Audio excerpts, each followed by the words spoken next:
अधर्म सापेक्ष है और अधर्म सापेक्ष देश भारत हो नहीं सकता। ये धर्म प्राण जनता है, इसके रग रग में धर्म निवास करता है। 2-3 घटनाएं अभी इस बीच में बड़ी हृदय को पीड़ा देने वाली हुई।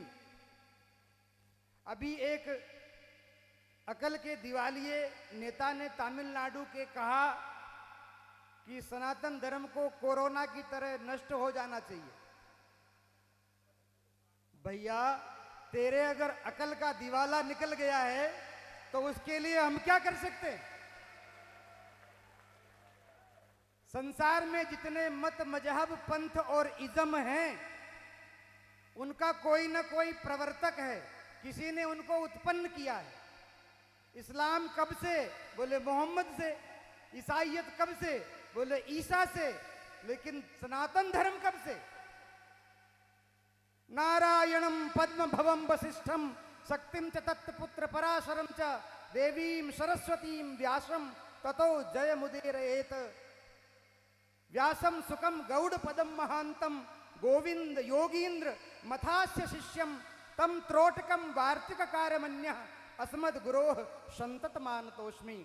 हमारी परंपरा भगवान नारायण से शुरू होती है और नारायण से शुरू होकर के और इन आचार्यों के रूप में आज तक हमारे सामने विद्यमान है। इसका न कोई आदि है, न कोई अंत है, न इसका कोई जनक है, न कोई प्रवर्तक है। ये सनातन है और सनातन को तो इतने लोग आए इस धरती पर, हूण, शक, यवन, मुगल, अंग्रेज, वो नहीं नष्ट कर पाए तो नालायक तू क्या नष्ट करेगा?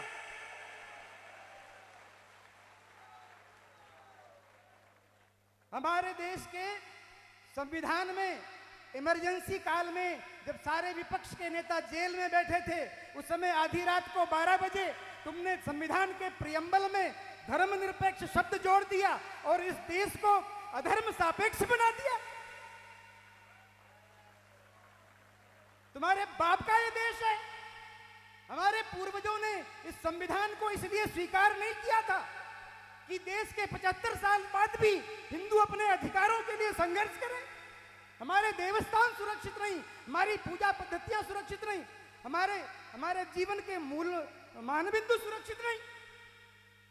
अगर आवश्यकता हो तो ऐसे संविधान को आमूल चूल परिवर्तन करके उसको बदलना चाहिए। और ये मैं किसी आवेश में नहीं कह रहा हूं, ये मैं किसी आवेश में नहीं कह रहा हूं। मैं अकेला यहां नहीं खड़ा हूं, मेरे पीछे देवताओं की शक्ति है, पितरों की शक्ति है, यक्षों, किन्नरों, गंधर्वों की शक्ति है और हमारे ऋषि मुनियों की शक्ति है। उनकी शक्ति के आधार पर मैं कह रहा हूं, हिंदू अब बहुत समय तक अत्याचार सहन करने वाला नहीं है। अपने अधिकारों के लिए भैया मिमियाना बंद करो और दिनकर के पदों के साथ स्वर में स्वर मिला करके कि विकराल काल मुंह खोलेगा, फणशेष नाग का डोलेगा, याचना नहीं अब रण होगा और संग्राम महाभीषण होगा। अगर इस तरह से स्थिति रही देश की तो ये ठीक नहीं है। संपूर्ण हिंदू समाज, अगड़ा पिछड़ा, ऊंच नीच, छोटा बड़ा, इन सबको जो जातियों में बांटने का समीकरण चल रहा है, अभी थोड़ी देर पहले राजनेता आए थे और कहा हमने इस जाति को ये दिया, उस जाति को वो दिया, उस जाति को वो दिया, उस जाति को ये दिया। अरे नालायकों, तुम क्या दोगे? समाज को बांट बांट करके सत्यानाश कर दिया और आज भी समाज को बांटने का प्रयास कर रहे हैं। शर्म नहीं आती तुमको? अब हिंदू समाज इस चक्कर में आने वाला नहीं है भैया। सभी लोग एक स्वर में हिंदवा सहोदरा सर्वे न हिंदू पतितो भवे। हिंदू एकमात्र भारत माता की संतान है और वो न कोई ऊंचा है न कोई नीचा है। एक स्वर में सनातन धर्म की रक्षा होनी चाहिए। पार्टियां आएंगी जाएंगी, सरकारें आएंगी जाएंगी, पर ये राष्ट्र रहना चाहिए, ये धर्म सुरक्षित रहना चाहिए।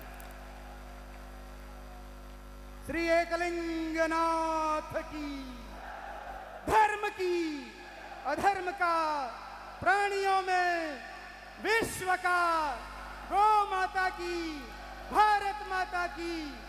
प्रत्येक हिंदू सैनिक हो, प्रत्येक हिंदू सैनिक हो, प्रत्येक हिंदू सनातनी हो, तब इस राष्ट्र की रक्षा होगी। हर हर महादेव। भारत माता की, भारत माता की।